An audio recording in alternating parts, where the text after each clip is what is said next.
Assalamualaikum warahmatullahi wabarakatuh. Perkenalkan kami dari kelompok M, mata kuliah database dengan dosen pengampu Bapak Amidi SSI MPD dan Bapak Muhammad Iqbal Eskom Mkom. Di sini kami hendak mempresentasikan tugas akhir database sistem reservasi hotel. Sebelumnya, perkenalkan anggota kelompok M. Yang pertama, Sela Umami NIM 4111 419018. Lalu ada saya Ahmad Akbaruddin Rabbani 4111 419024. Lalu Giska Ribriani Putri NIM 4111 419045. Di sini saya hendak menjabarkan pemilihan sistem reservasi hotel berbasis web, lalu entitas dan field yang ada di dalam sistem informasi tersebut. Oke, yang pertama, perkembangan teknologi device ini memang sudah menjadi sangat pesat, terutama di bidang informasi. Hal ini disebabkan oleh meningkatnya kebutuhan manusia akan informasi yang cepat dan akurat. Oleh karena itu, para pakar teknologi baik di bidang komputer maupun informasi harus mampu membuat suatu sistem informasi yang dapat memenuhi kebutuhan manusia dalam informasi tersebut. Saat ini, teknologi informasi banyak menggunakan media berupa internet. Lalu, ada web yang merupakan media yang dapat menyampaikan informasi secara tepat dan akurat.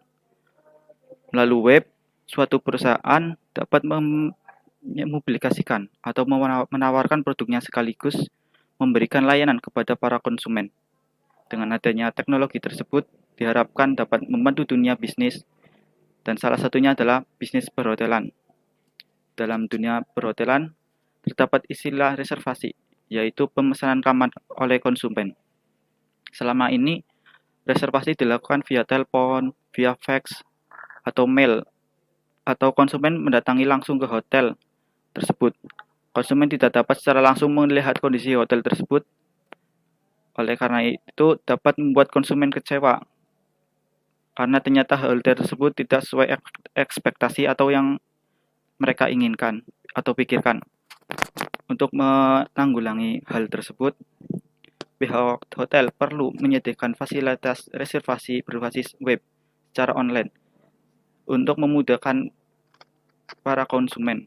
Di sisi lain, pihak hotel mendapatkan keuntungan, yaitu dapat dikenal dengan skala yang besar. Untuk itu, pada tugas akhir ini akan dikembangkan suatu sistem reservasi hotel secara online. Sistem yang dibangun ini meliputi pemesanan kamar oleh pengunjung melalui internet. Melalui sistem ini, tamu dapat mengetahui informasi mengenai fasilitas yang tersedia di hotel dan dapat secara langsung melakukan reservasi. Pengunjung yang akan melakukan reservasi harus mengisi form pesanan terlebih dahulu.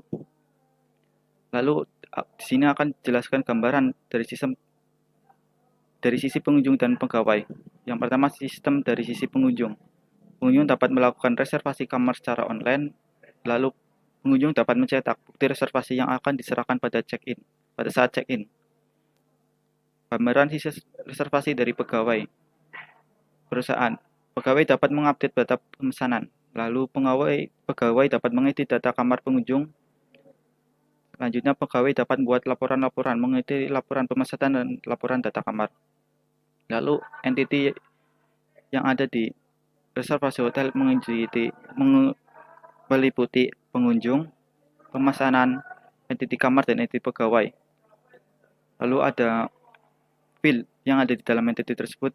Yang pertama, entiti pengunjung.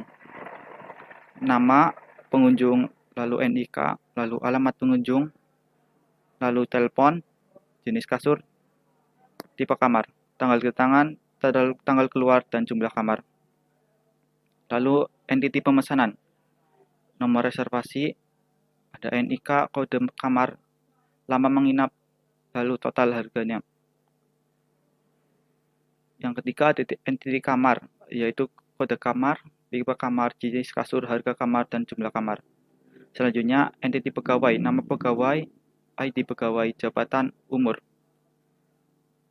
Ini perlu tabel enterprise. File yang terdapat dalam entitas penunjuk dapat dilihat di tabel seperti ini. Lalu ada file yang terdapat dalam entitas pemesanan. Lalu ada entitas kamar dan entitas pegawai.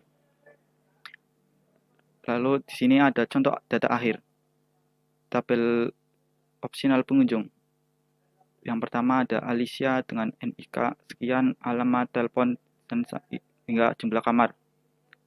Lalu opsi pemesanannya nomor reservasi, NIK, kode kamar, lambang IMA, totalnya.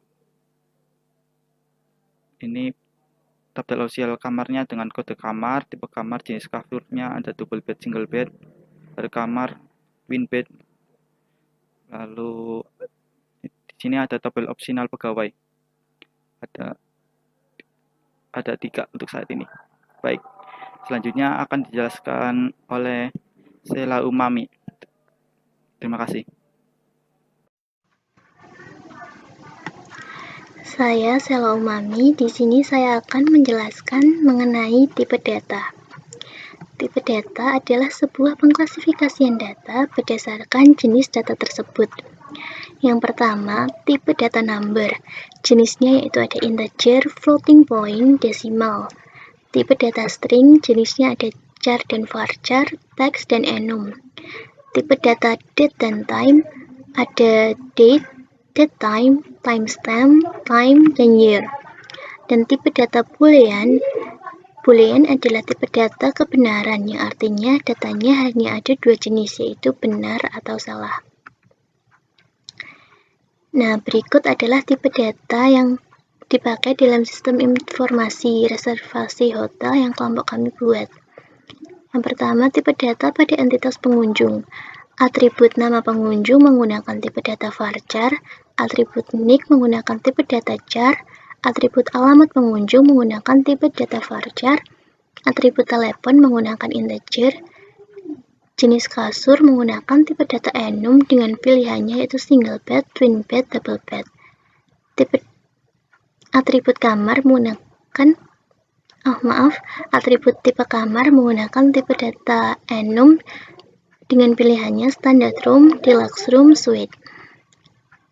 Atribut tanggal kedatangan, tanggal keluar menggunakan tipe data date.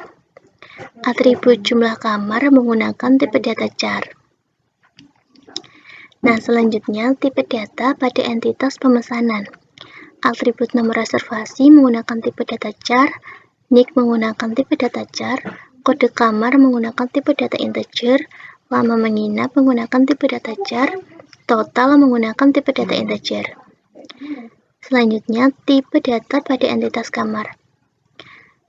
Yang pertama ada kode kamar menggunakan tipe data integer, tipe kamar dan jenis kamar menggunakan tipe data enum, harga kamar dan jumlah kamar menggunakan tipe data integer. Dan yang terakhir ada tipe data pada entitas pegawai. Pada atribut nama pegawai menggunakan tipe data varchar, ID pegawai menggunakan tipe data char, jabatan menggunakan tipe data varchar, dan juga umur menggunakan tipe data integer.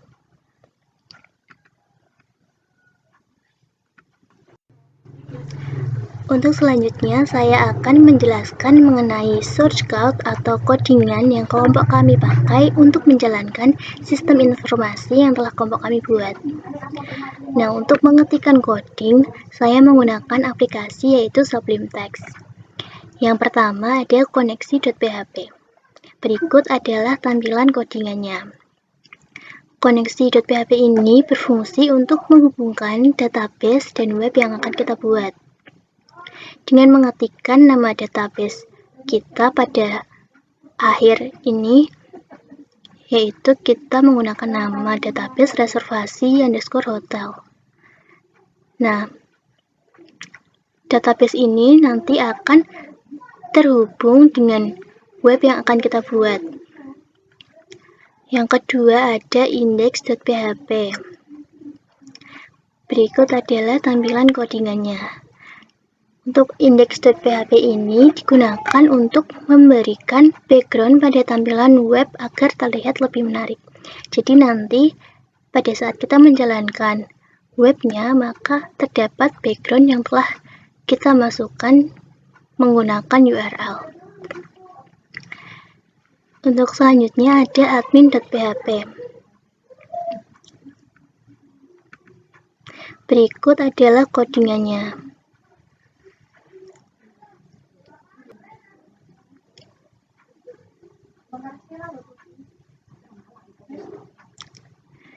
Nah, untuk fungsinya yaitu sebagai login admin, di mana admin harus mengisikan nama dan ID untuk bisa login dengan memencet tombol login, maka nanti tampilannya akan berubah dan masuk ke tampilan formulir. Ini dikarenakan kita menghubungkan codingan menggunakan window.location sama dengan formulir.php. Maka tampilannya akan beralih ke tampilan formulir.php. Selanjutnya yaitu ada formulir.php. Berikut adalah tampilan formulir.php-nya. Maaf, maksud saya yaitu tampilan dari codingnya. Di sini kita buat dengan header yaitu formulir reservasi hotel. Dan selanjutnya yaitu dengan membuat tabel-tabel sesuai dengan atribut-atribut yang telah dijelaskan sebelumnya. Pada tampilan web nanti kita harus mengisikan data-data diri kita jika ingin melakukan reservasi. Antara lain yaitu ada nick, nama, alamat, telepon, jenis kasur. Dan untuk jenis kasur, kita menggunakan option.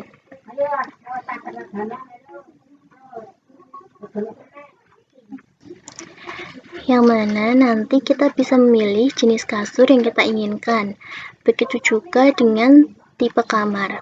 Untuk tanggal kedatangan dan tanggal keluar, menggunakan tipe data yaitu date. Dan selanjutnya adalah jumlah kamar. Nah, selain itu kita menggunakan tombol simpan untuk menyimpan data-data yang telah diisikan tadi.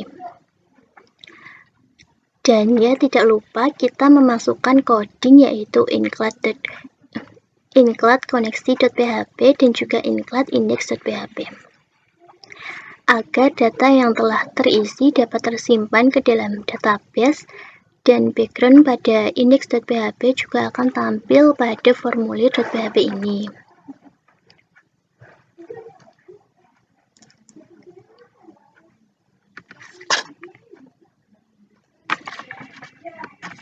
Dan pada akhir coding kita memasukkan logout.php, di mana ini nanti kita dapat keluar dari formulir setelah mengisi data-data di atas. Untuk selanjutnya ada cetak.php. Tampilan codingnya adalah sebagai berikut. Nah, fungsi dari cetak.php ini yaitu untuk menampilkan laporan data dari pengunjung yang telah melakukan reservasi.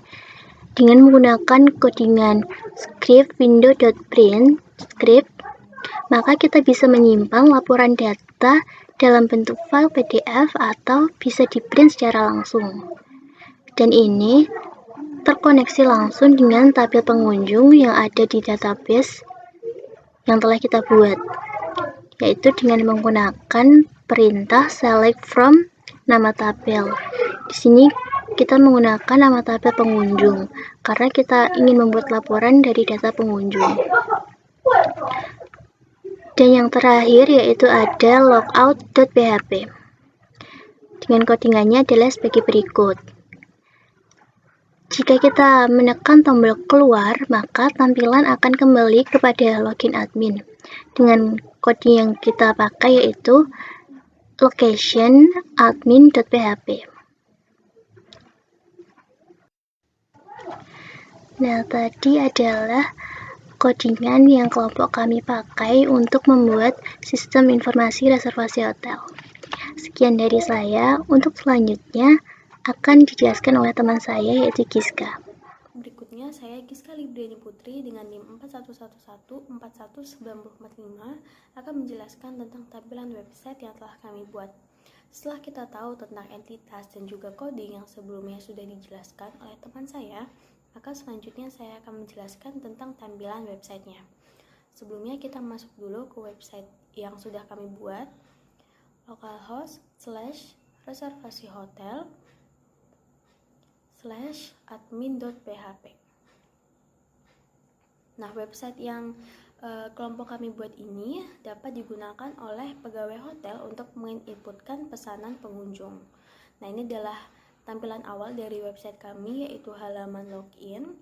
Kita akan mencoba untuk login menggunakan username dan juga password secara random. Nah, kita ketikkan di sini username-nya secara random dan juga password-nya. Lalu kita klik login, maka akan muncul notifikasi username atau password salah, karena emang kita memasukkan username dan password yang tidak sesuai. Nah, selanjutnya kita akan mencoba login menggunakan username dan juga password yang sebelumnya telah kita setting, yaitu ada 3 pilihan untuk username dan passwordnya. Nah, ini adalah pilihan-pilihannya. Saya akan menggunakan yang nomor 1, yaitu username saya sendiri dengan username-nya Giska dan juga passwordnya 45. Kita ketikkan di sini username-nya Giska dan juga passwordnya 45. Kita klik login, maka akan berhasil menuju ke halaman berikutnya. Nah, untuk yang paling atas itu ada button cetak. Di situ digunakan untuk mencetak data pengunjung yang sebelumnya sudah kita input. Ini kita klik aja. Nah, kalau misalnya kita mau mencetak data ini, kita tinggal klik aja print. Tapi kalau misalnya kita hanya ingin melihat datanya tanpa mengeprint, kita tinggal cancel, lalu akan muncul data pengunjung yang sebelumnya telah kita input tanpa ngeprint. Nah, kita kembali ke halaman sebelumnya untuk menginput data pemesanan pengunjung. Kita masukkan NIK, misal NIK-nya segini, nama pengunjung katakanlah Rania, alamat pengunjung Malang, telepon kita inputkan juga, jenis kasur kita pilih single bed, tipe kamar kita pilih deluxe room. Untuk tanggal kedatangan kita setting tanggal 20 Juli 2021, tanggal keluarnya tanggal 22, jumlah kamar misal 1, lalu kita klik simpan, maka akan muncul rincian pemesanan seperti ini yang ada informasi memuat NIK, nama, alamat, telepon, jenis kasur, tipe kamar, tanggal kedatangan, tanggal keluar, lama inap, jumlah kamar, dan juga totalnya. Jelas di sini bahwa lama inapnya itu 2 hari karena dari tanggal 20 sampai tanggal 22. Nah, untuk jumlah kamar 1 totalnya yaitu 2 dikali 1 dikali harga deluxe room per malam, yaitu 200.000. Jadi totalnya 400.000. Nah, lalu kita akan klik cetak untuk memeriksa apakah datanya sudah masuk. Nah, di sini sudah masuk ya, nomor 6 dengan nama Rania. Kita cancel. Nah, di sini juga sudah masuk, yaitu nomor 6. Kita kembali. Nah, setelah pegawai menginput pesanan pengunjung, maka pegawai diwajibkan untuk logout dari akunnya dengan cara klik tombol keluar di yang paling bawah. Maka akan kembali ke halaman awal berikutnya, yaitu halaman login. Sekarang kita akan coba untuk login menggunakan username dan password yang berbeda. Misal kita pilih username yang Sheila dengan passwordnya 18. Kita ketikkan di sini username-nya Sheila dan juga passwordnya 18. Kita login dan berhasil. Kita coba logout dan login lagi dengan menggunakan username yang Akbar dengan passwordnya 24. Kita ketikkan di sini Akbar dan passwordnya. Lalu kita login dan berhasil login. Sekian penjelasan dari kelompok kami. Mohon maaf bila ada salah kata. Terima kasih. Wassalamualaikum warahmatullahi wabarakatuh.